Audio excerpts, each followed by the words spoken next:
Saudara, Ditlantas Polda Metro Jaya mulai menindak para pemotor yang melawan arah di Jalan Raya Lenteng Agung, Jakarta Selatan. Akhirnya ada tim gabungan dari kepolisian.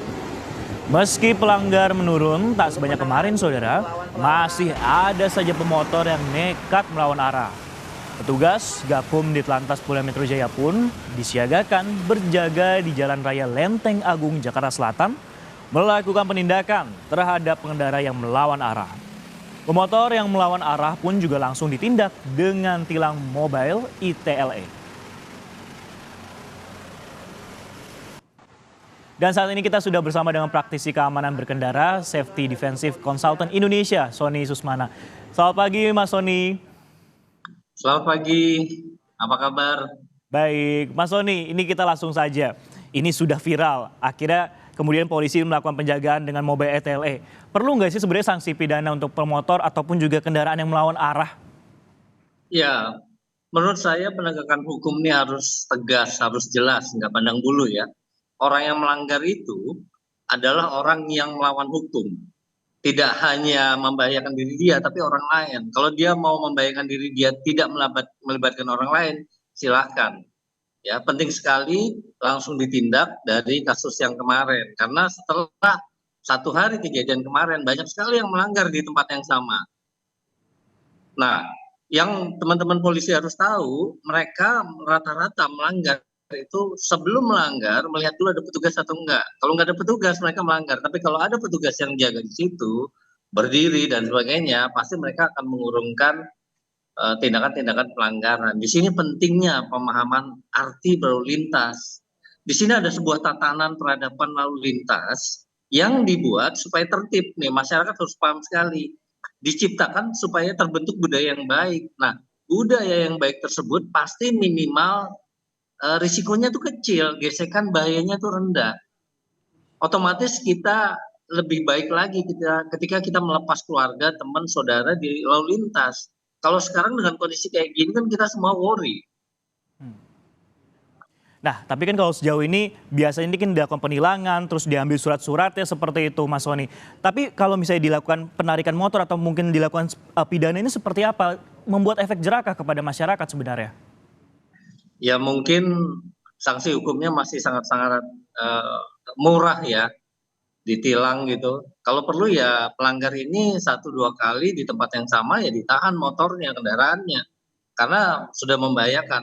Kalau kemarin kita lihat ada satu penindakan knalpot brong, kemudian motornya ditahan, itu nggak membahayakan tapi mengganggu. Nah bagaimana sekarang pengendara yang sudah membahayakan, ini kan lebih parah. Kalau perlu ya ditahan 1 hari supaya mereka kapok. Dan selain kapok juga tentunya harus ada juga dengan penjagaan dari pihak kepolisian tadi, karena Mas Sony juga bilang nih dengan adanya pihak kepolisian ini membuat masyarakat jadi enggan untuk melakukan pelanggaran khususnya putar balik. Nah, kalau mungkin Mas Sony lihat sendiri atau mungkin amati sebenarnya, apa sih yang membuat masyarakat kemudian melakukan, salah satu contohnya adalah lawan arah, apakah karena jaraknya dekat atau sudah lazim dilakukan oleh banyak masyarakat atau seperti apa Mas Sony?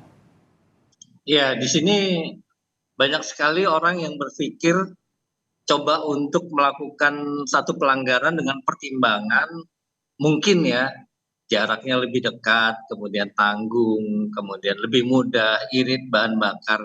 Ini sebetulnya kan aturan-aturan yang ada di otaknya dia yang tidak sesuai dengan aturan lalu lintas atau keselamatan. Bahwa tadi saya sudah bilang, kondisi lalu lintasnya sudah ditata dengan baik. Jadi semua harus patuh. Ketika mereka berpikir sebaliknya demi egonya, harusnya itu tidak dilakukan. Kenapa? Karena membahayakan. Nah, kan kita bahasnya juga masalah membahayakan nih. Kalau kemarin kita lihat menghindari kendaraan, akhirnya justru menabrak setidaknya 7 motor seperti itu Mas Sony. Kalau pengendara yang seperti ini, dilihatnya sendiri dari kacamata Mas Sony itu bisa disebut korban juga nggak sih sebenarnya? Kalau sudah melanggar sebenarnya bukan korban ya, sekalipun dia yang cedera.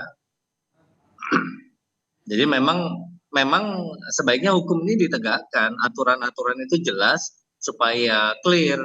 Karena kalau kita lihat kondisi kecelakaan di Indonesia, itu mana yang lemah itu dianggap korban. Nah kalau kejadian kemarin kecelakaan itu kan ada satu truk melawan 7 motor. Berarti yang melanggar kira-kira ada 7 motor kan. Hmm. Nah, tapi Nah, kan mereka bukan korban, mereka adalah pelaku kejahatan menurut saya. Mereka justru yang menjemput bahaya kok.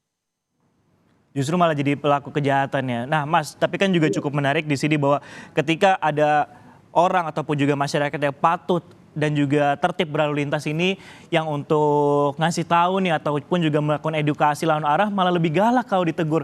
Nah, kalau secara psikologis ini gimana kita bisa melihat agar masyarakat ini mau untuk ditegur gitu? Ya, ini kembali lagi mungkin cara peneguran ya. Tapi sekali lagi bahwa ketika kita ditegur harusnya kita introspeksi. Masyarakat boleh nggak menegur orang yang melakukan pelanggaran? Boleh selama itu membahayakan, memperingati, menegur untuk mereka berbuat baik. Tetapi kalau memang akan menimbulkan gesekan sebaiknya mundur.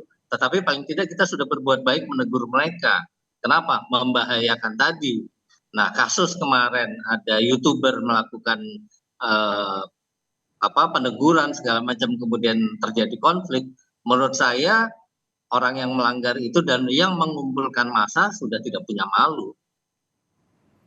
Berarti juga harus menjaga situasi juga ya antara untuk mengedukasi ataupun juga menegur seperti itu, melihat juga kondisi masyarakatnya seperti apa ya Mas ya. Nah tapi Mas Sony, kalau kita lihat ini untuk penegakan hukumnya sendiri, kalau di Jakarta Selatan aja setidaknya ada 18 titik yang kami baca seperti itu. Nah Ya. sebenarnya perlu razia di lokasi-lokasi lawan arah dilakukan setiap hari jam-jam sibuk atau cukup dengan mobil ETLE saja sebenarnya Mas Sony?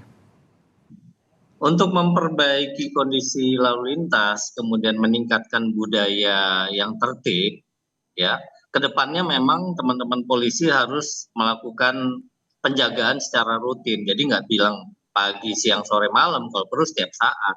Dengan begitu, budaya ini menjadi lebih baik karena salah satu budaya ini baik adalah tertib lalu lintas dengan penjagaan.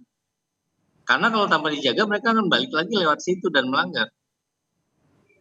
Berarti ini masih menjadi catatan bahwa masih adanya perlunya peran penting dari pihak kepolisian hadir secara fisik untuk agar masyarakat ini jadi sadar bahwa oh kalau melanggar ini akan kena tilang ataupun juga bisa kena pidana nih. Dan tentunya tadi seperti Mas Sony bilang juga tindak pidana ini juga harus dilakukan agar memberi masyarakat lebih efek jerah. Salah satunya adalah penarikan motor seperti itu ya Mas Sony ya.